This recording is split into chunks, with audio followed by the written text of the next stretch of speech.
Okay, so we all know that in order to lose body fat, we need to create a calorie deficit.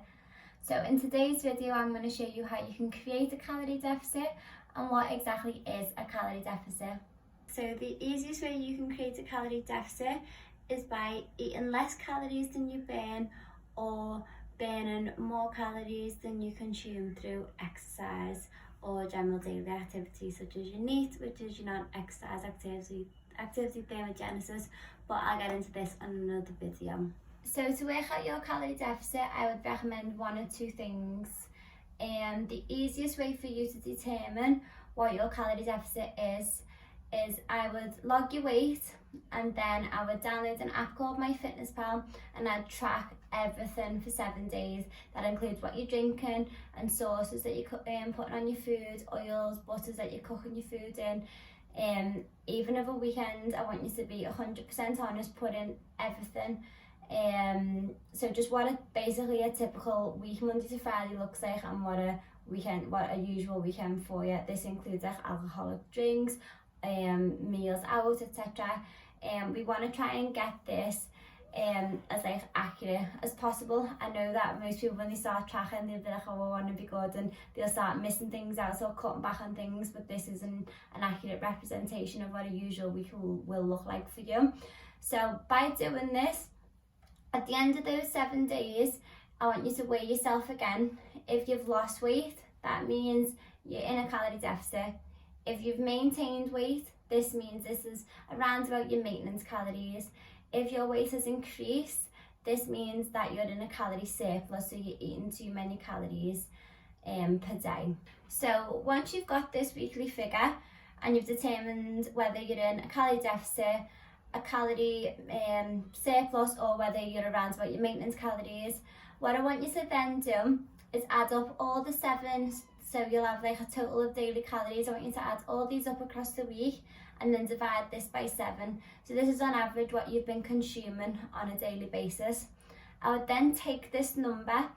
So if you haven't been losing weight, you want to start by reducing as little as you possibly can. If you go too aggressive with your deficit, this can result in muscle loss, lack of energy, you'll be feeling really hungry, and usually you're going to fail on your diet within a couple of weeks. So I recommend just starting small with a 15 to 20% deficit. Now the way that you can work that out is literally just, let's say for example, you are having your maintenance calories are 2,000 calories a day. We'll just start with a 20% deficit, which is, if my math is correct, 400 calorie deficit.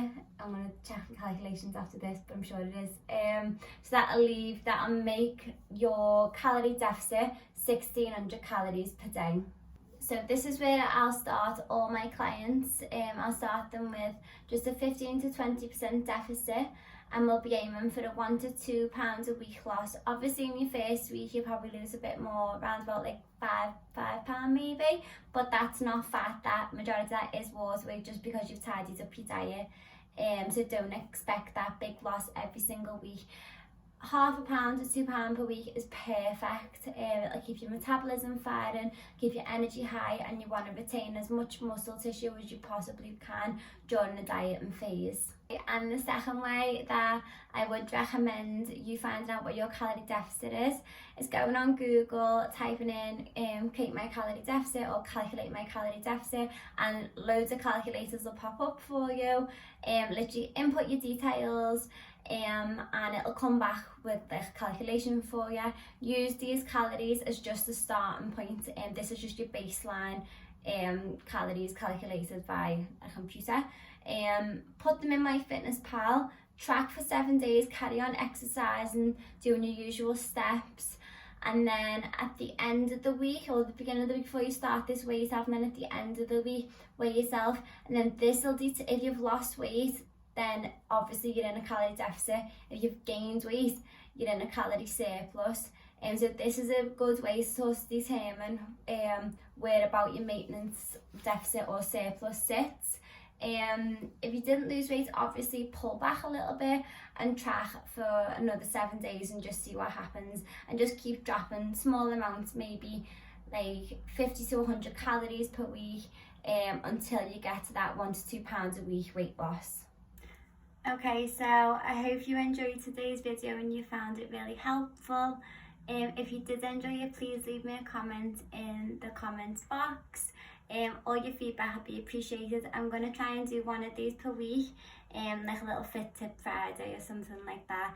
So if there's anything that you want me to discuss, or if there's anything that you're confused about, or anything that you want me to go over, please let me know.